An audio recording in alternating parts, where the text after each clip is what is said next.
গল্পটা হলো ঠিক এই রকম। এটা অনেক পুরনো কথা। ভোজতাল নামে একটা বড় পুকুরে অনেক ব্যাঙ থাকতো। বাচ্চারা, তোমরা কি জানো ভোজতাল পুকুরটা কোথায়? আমি তোমাদেরকে বলছি। ভোজতাল পুকুরটি ভারতের মধ্যপ্রদেশের ভোপালে রয়েছে এবং এটি এশিয়ার বৃহত্তম পুকুর। বাচ্চারা, এটা কিন্তু অবশ্যই মনে রেখো। ব্যাঙটি আরামে পুকুরে জীবনযাপন করছিল, আরামে খাওয়া দাওয়া করছিল। ব্যাঙটি মনে করত যে সে সবচেয়ে বড় এবং শক্তিশালী।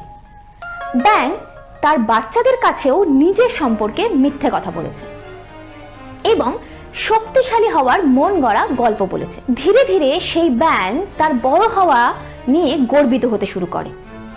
একদিন ব্যাঙের বাচ্চারা খেলার সময় পুকুরে ঘোরাফেরা করছিল।